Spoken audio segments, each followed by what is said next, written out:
Assalamualaikum warahmatullahi wabarakatuh.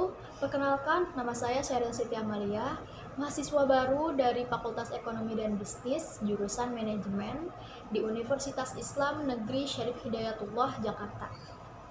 Di sini saya akan menjelaskan beberapa hal mengenai investasi dengan tepat di masa pandemi COVID-19.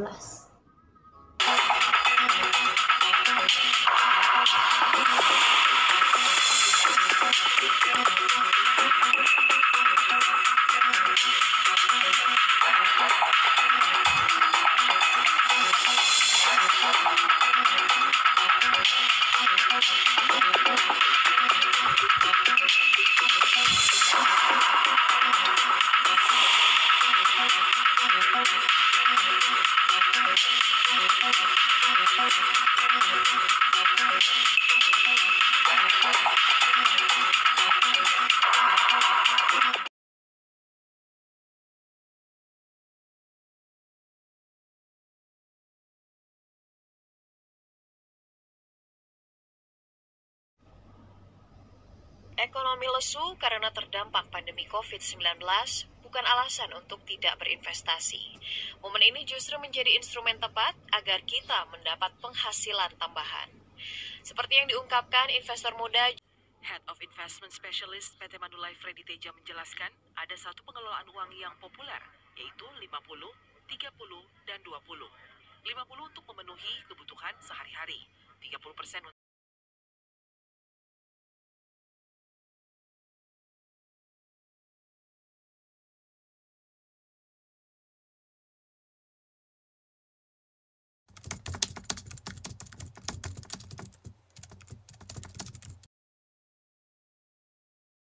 Investasi memiliki pengertian pengakumulasian suatu bentuk aktiva agar bisa mendapatkan keuntungan di masa depan.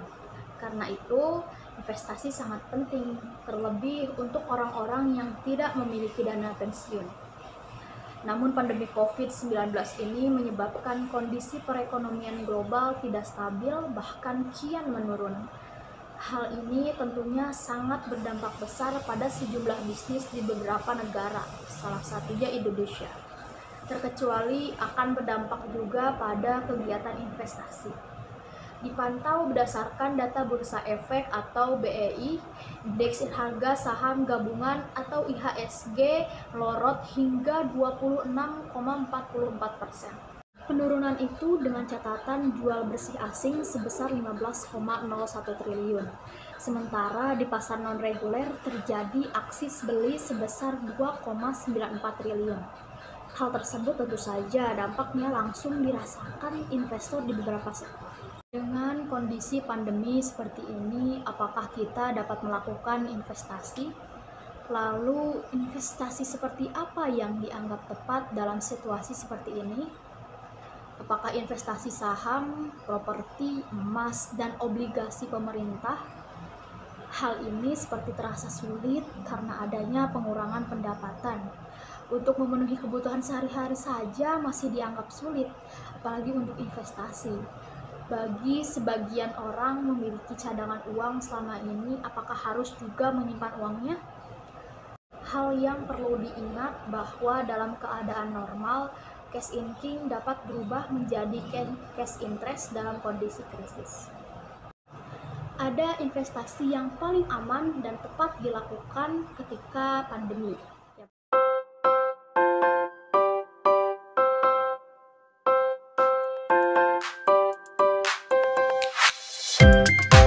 Pertama, investasi terhadap diri kita. Banyak hal yang dapat kita lakukan untuk investasi terhadap diri kita, seperti meningkatkan pengetahuan dan kemampuan di luar yang selama ini kita punya. Selama kondisi pandemi, pegawai ASN diberi kesempatan untuk work from home atau yang disebut WFH. Selama di rumah, kita pasti memiliki waktu lebih luang di luar jam kerja.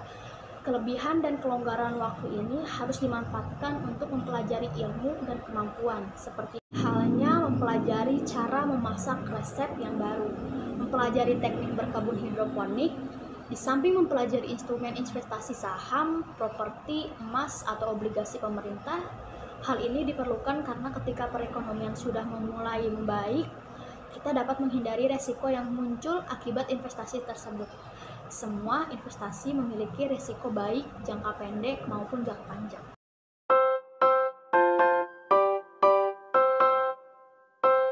Selain investasi terhadap diri kita melalui peningkatan pengetahuan dan kemampuan, investasi juga dapat dilakukan dengan meningkatkan imunitas diri kita.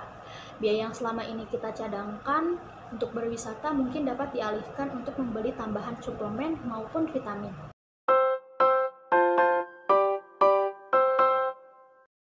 Setelah kondisi ekonomi mulai pulih, itulah saat yang tepat untuk mulai menjalankan instrumen investasi atau bahkan memulai usaha dari hal yang sudah kita pelajari. Sikap untuk tidak panik, tetap tenang juga diperlukan dalam situasi seperti ini. Biasa dalam kondisi seperti ini muncul kondisi psikologis fear of missing out, atau kondisi takut melewatkan sesuatu momen yang berharga atau tidak ikut dalam tren peningkatan aktivitas ekonomi. Kesimpulan yang ingin saya sampaikan adalah perilaku tidak panik atau tetap tenang dalam situasi krisis akibat pandemi maupun kondisi peningkatan ekonomi akibat pemulihan sangat diperlukan. Hal yang perlu kita ingat bersama adalah setiap badai akan menghasilkan orang yang kuat atau orang yang sudah kesakitan dalam menghadapi badai. Tergantung kita memilih apakah kita mau menjadi semakin kuat setelah badai ini.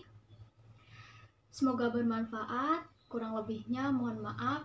Wassalamualaikum warahmatullahi wabarakatuh.